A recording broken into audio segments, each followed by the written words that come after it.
Traveling's probably the most boring part about Kenshi. I could tell you a story, but apparently my storytelling skills aren't too good nowadays. It used to be I could tell you a story and it would be engaging and really awesome.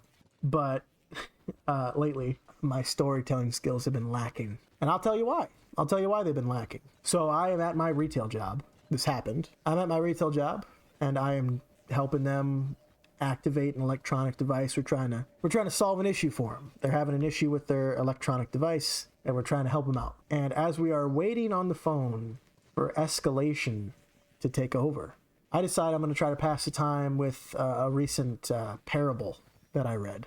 The parable goes something like this. There is a farmer who is going through a series of bad events in their life. And every time they go through a bad event, their neighbor or their brother or somebody in their life has a reaction to this bad event that happens. So, for example, the farmer and their horse are in a field one day and the horse falls over, breaks its leg, horse can't ride anymore. Farmer has to kill the horse. Neighbor says to the farmer, yeah, that's a bad thing that happened to you. And the farmer just says back to him, just says maybe that might be something bad that happened. And then another event is related to the previous event, is that because the horse falls over, breaks his leg, the farmer doesn't have a horse anymore. The farmer now has to make his son work in the farm because he has so many sons. You know, he's got like a bunch of sons to help him. It's not that big of a deal. And then one of the sons comes home to help him work on the farm because his horse is broken. He hasn't seen his son in a long time. So the neighbor says to him, that's a good thing that happened. That's a really good thing that happened. Like your horse may be dead, but now you get to see your son that you haven't seen in a while. Farmer just says the same thing back. He just says maybe, right? So it might be a good thing. It might not be a good thing. You don't know. And basically through the course of events, after this back and forth of things just continually bouncing off of one another, it basically comes to pass that son, prodigal son that has been gone for so long, is asked to go off to war, which is the last thing that any farmer wants to hear. That their son will be asked to go off to be in an armed conflict and potentially lose their life.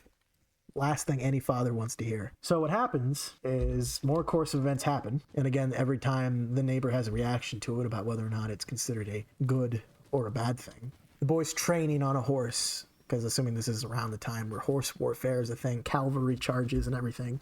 It's like, okay, your son's in the military, that's a bad thing, he might lose his life. Oh, your son actually is an officer now, so now he may not be on direct line of combat, he might survive the war, not only with prestige, but also extra pay and better benefits. Neighbor says that's a good thing, and it goes back and forth, until eventually the son dies. Parable ends when the son dies, but the farmer always has the exact same response to what the neighbor is saying.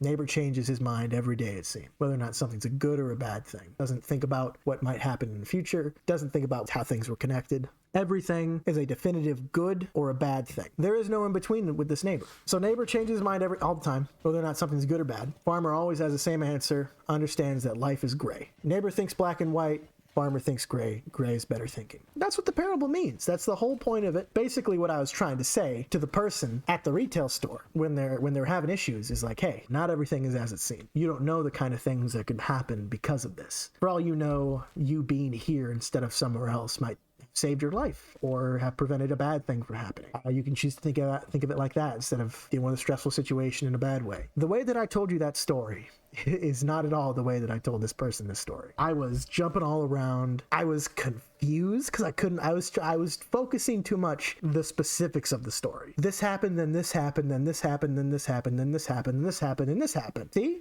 It makes sense. And the guy just looked at me. He's like, right. Thanks. I appreciate it. I'm like, I'm sorry. Forgive me. I didn't help your situation at all. Which, in the parable sense, may and the present have seemed like a bad thing. But now it's something that you all can listen to while we do the most boring part of Kenshi and travel. I can tell you a story about how I failed at telling a story. It matters. Is it a good thing? Maybe. The moral of my story is that maybe bad things aren't all bad, and maybe good things aren't all good. Things could happen. You should keep an open mind and try to be a little optimistic. That's the whole point of me talking about this. That's the way I would like to try to live my life. I think the world would be a better place if we all kind of tried to live our lives like that. Even if something really bad happens, which I have had really bad things happen to me before, and good things have came from that. Forrest Gump said, you never know what you're going to get. But in Kenshi, you're always going to get blood and dust, specifically dust witches. Worst possible part about Kenshi, the traveling.